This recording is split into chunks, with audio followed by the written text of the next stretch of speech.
Kita semua senang dengan sebuah judul khotbah. Saya beri khotbah saya dengan tema mengalahkan ketakutan. Raksasa yang mengintimidasi manusia, yang membuat manusia gagal dan tidak bisa maju ada rasa takut. Rasa takut diam-diam menyiksa manusia. Rasa takut itu seperti pembunuh berdarah dingin. Sangat kejam, tidak kena belas kasihan. Nah, definisi takut adalah merasa gentar, ngeri, tidak berani menghadapi sesuatu yang dianggap yang akan mendatangkan kerugian bagi dirinya. Seperti takut kehilangan pekerjaan, dan menurut survei Edelman Trust Barometer 2021, 89% masyarakat Indonesia takut kehilangan pekerjaan. 75% masyarakat Indonesia takut tertular COVID-19. Banyak yang takut tidak bisa membayar uang sewaan kontrak rumah, takut tidak ditinggalkan pacar, takut tidak bisa menikah, takut tidak bisa menyenangkan pasangan hidup, takut tidak bisa membayar ataupun mencukupkan kebutuhan masa depan anak-anak, takut gemuk, takut gagal dalam ujian, takut sakit yang tidak bisa disembuhkan, takut mati, dan lain sebagainya. Rasa takut yang tidak bisa kita kelola akan menjadi fobia, yaitu depresi yang luar biasa, kecemasan yang terus-menerus, yang menyebabkan kita jadi susah tidur, nafsu makan berkurang, sakit mah, sakit kepala, sakit pinggang, dan lain sebagainya. Tetapi rasa takut yang kita bisa kelola akan memotivasi kita melakukan pencegahan dan perbaikan bagi kehidupan kita. Itu sebabnya kata jangan takut di dalam Alkitab disebutkan 365 kali. Menunjukkan bahwa setiap hari dalam satu tahun Tuhan mengingatkan kita untuk jangan takut. Karena ketakutan tidak terkendali akan merusak segala-galanya. Termasuk apa yang kita bangun dan termasuk hidup dan kesehatan kita. Nah, kita akan belajar bagaimana kita mengalahkan ketakutan.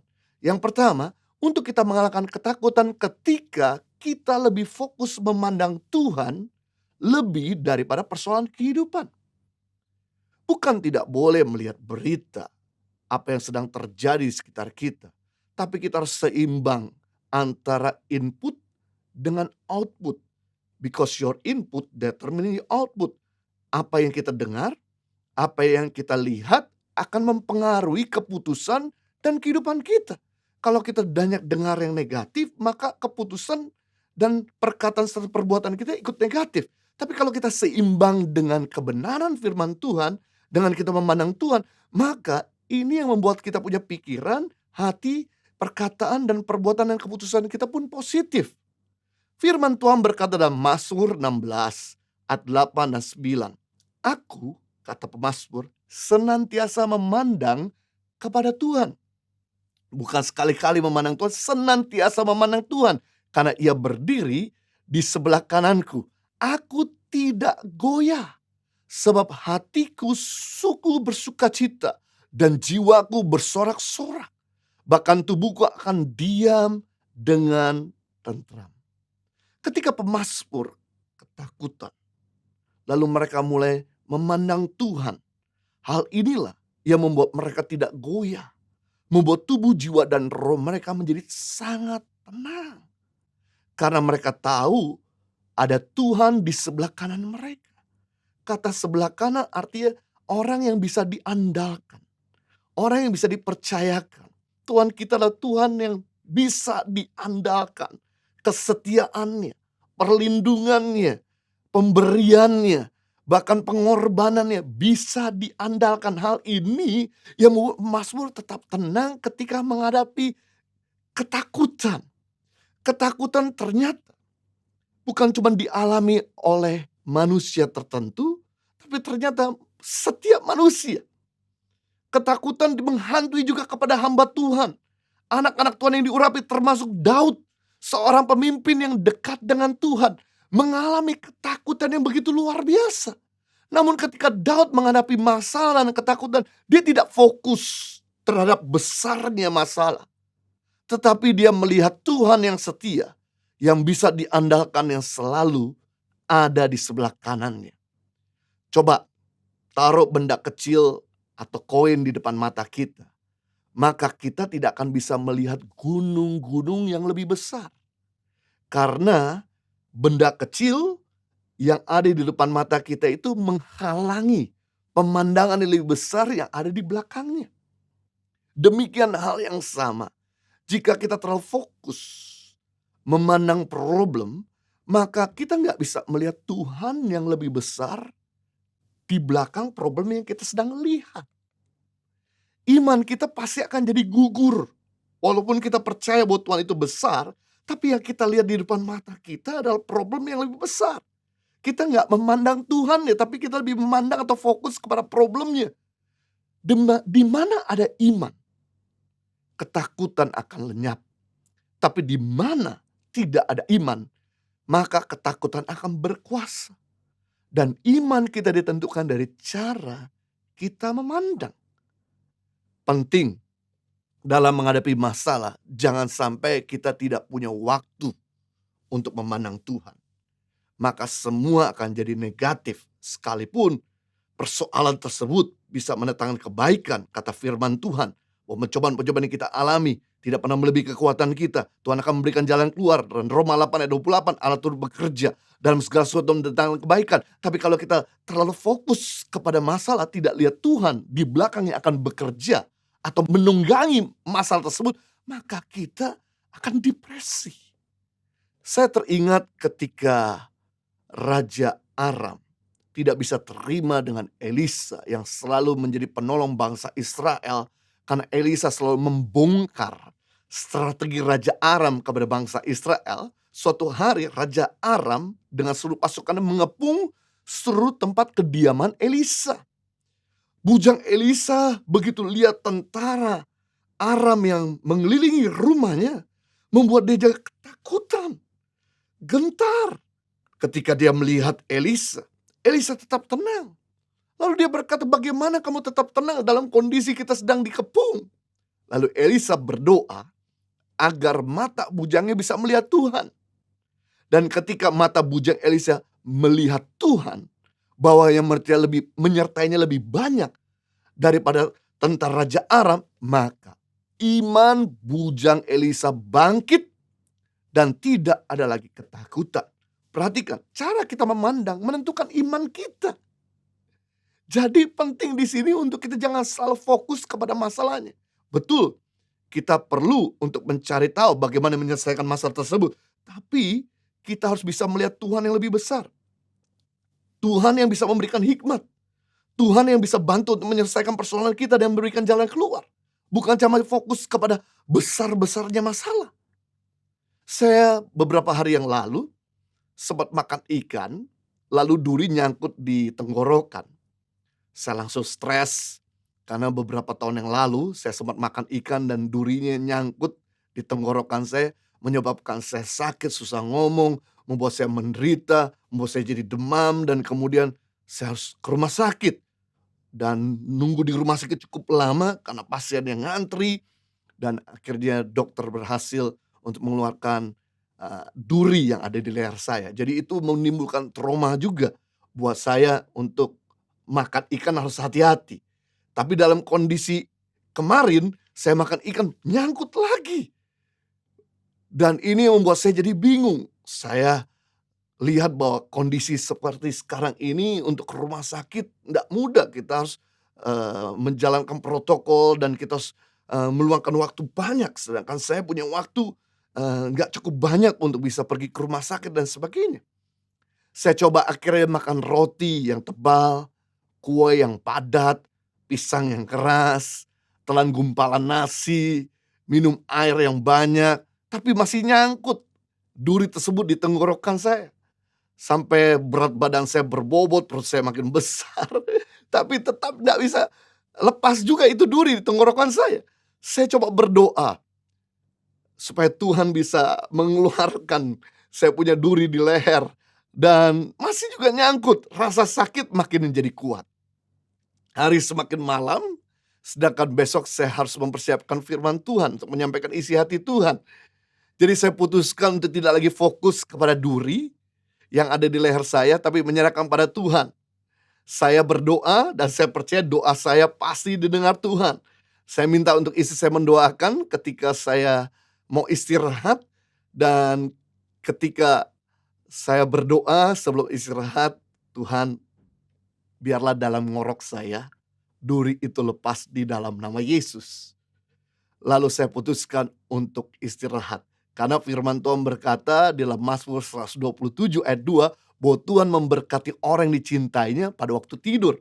Jadi pada waktu siang hari, waktunya kita bekerja, waktunya kita bertindak. Pada waktu malam hari, waktunya kita izinkan Tuhan bekerja, mempercayai Tuhan sanggup melakukan yang lebih besar daripada apa yang kita bisa kerjakan. Dan saya tidak mau saya tidak mau sampai rasa sakit ini, bahkan masalah ini menyita waktu saya dan mengganggu waktu istirahat saya. Dan kemudian saya putuskan istirahat. Jam 2 pagi saya terbangun untuk pergi ke kamar kecil, dan tenggorokan saya masih sakit, saya merasa masih ada yang nyangkut. Saya berdoa dan putuskan terima kasih untuk kebaikan Tuhan, dan saya sudah terima mujizat Tuhan. Saya percaya bahwa Tuhan bisa sembuhkan. Kalau Tuhan bisa sembuhkan orang lain ketika saya berdoa, Tuhan yang sama juga bisa sembuhkan saya ketika saya juga berdoa meminta kesembuhan. Dan akhirnya saya istirahat di jam 2 pagi. Besok paginya ketika saya bangun, kemudian saya minum air putih, saya kaget tidak lagi nyangkut di leher saya. Saya langsung bersyukur sama Tuhan. Saya berterima kasih kepada Tuhan bahwa Tuhan memperhatikan hal yang kecil. Ketika kita berdoa, sekalipun itu duri nyangkut di leher, Tuhan bisa bantu untuk keluarin. Karena kondisi yang saat ini sedang tidak memungkinkan untuk saya harus pergi ke rumah sakit. Dan saya harus menjalankan protokol dan kemudian menyita waktu yang cukup banyak dan sebagainya. Dan sedangkan saya harus menyampaikan firman Tuhan di hari yang sama. Dan puji Tuhan, Tuhan kita adalah Tuhan yang baik. Tuhan yang selalu mendengar seruan doa setiap orang percaya. Saya nggak bisa bayangkan seandainya tadi malam saya stres dan kemudian saya nggak tidur, akan mengganggu waktu saya menyampaikan firman Tuhan. Saya nggak bisa deliver dengan sebaik mungkin. Dan ketika kita mempercayai kepada Tuhan dan mulai memandang kepada Tuhan, maka Tuhan sanggup menyelesaikan persoalan.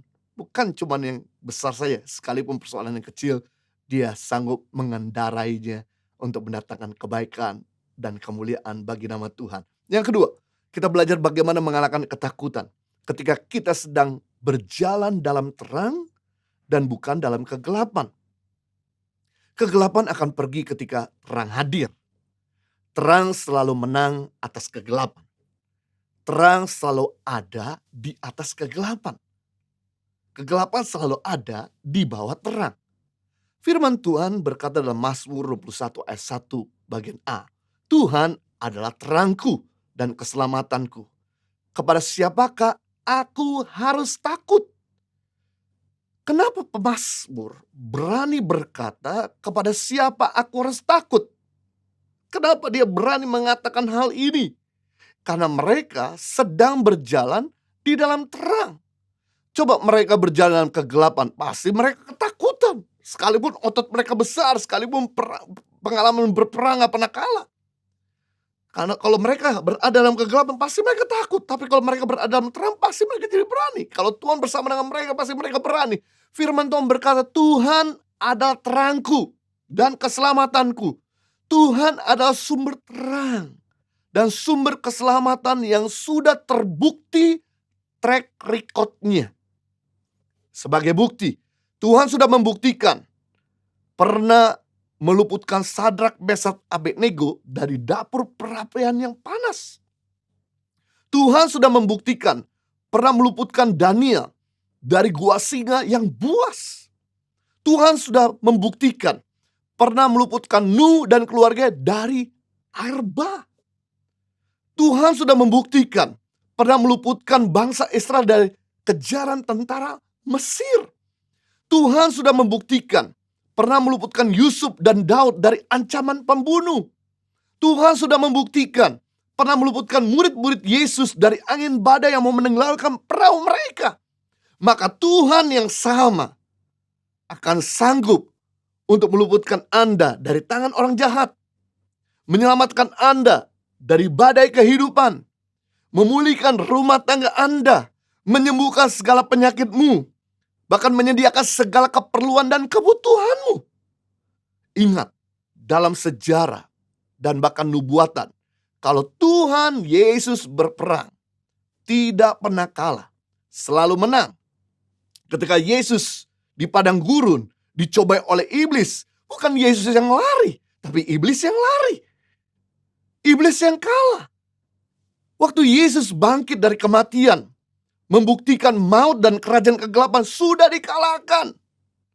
Pada waktu perang Harmagedon di kitab Wahyu, perang antara antikris dengan Tuhan Yesus nanti di akhir zaman, antikris kalah telak oleh Yesus.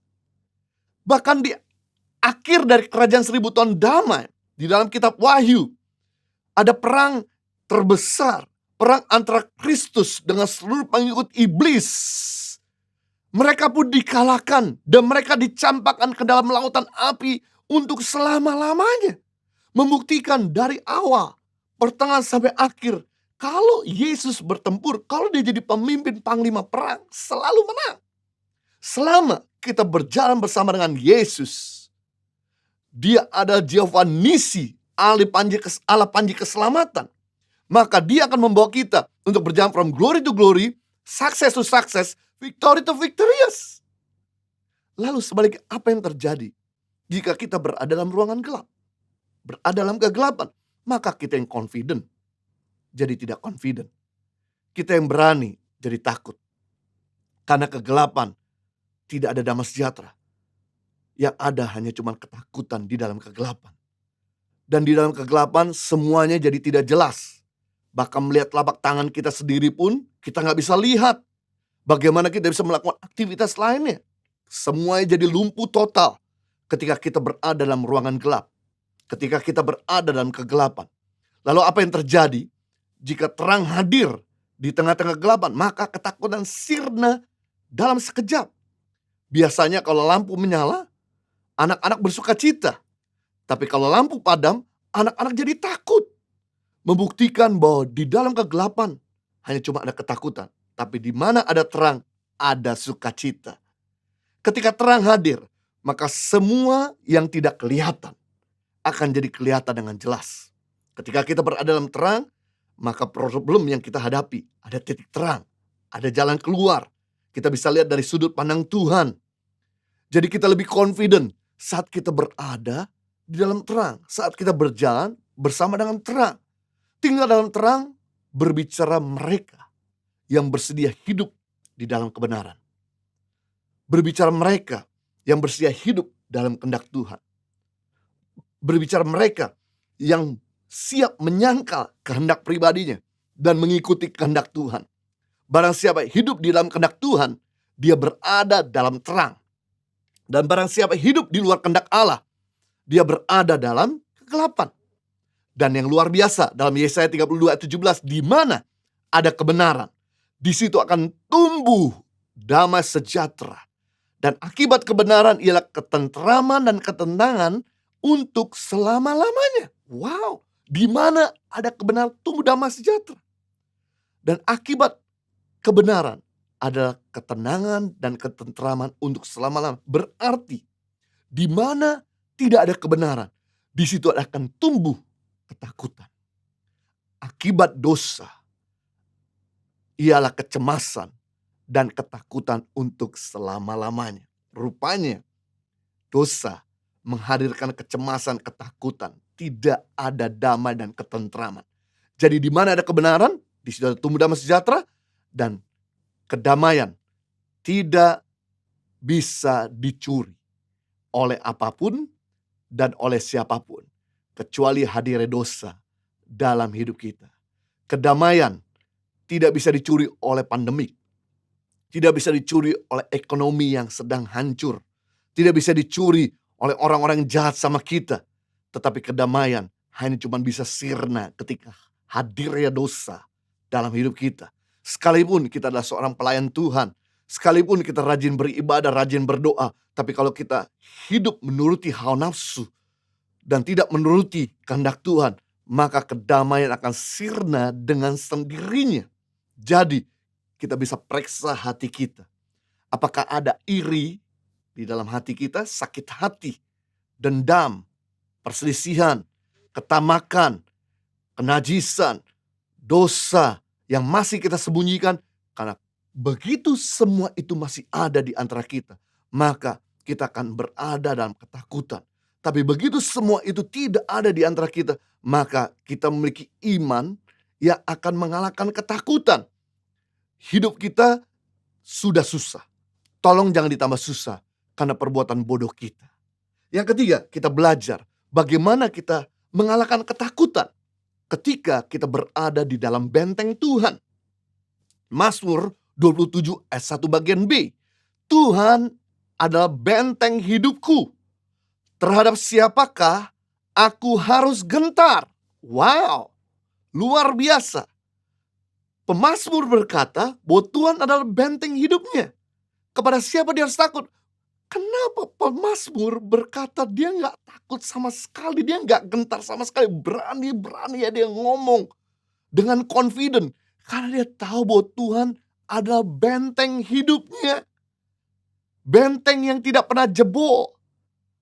Benteng berbicara perlindungan. Orang yang berada dalam benteng pasti aman. Tetapi orang yang berada di luar benteng pasti akan ada dalam bahaya.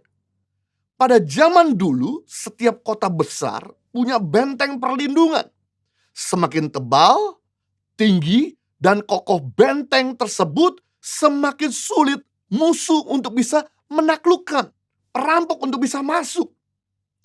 Makanya benteng Yeriko itu susah diruntuhkan karena punya tinggi 14 meter, tebal 6 meter, dan dilapisi 2 double lapisan.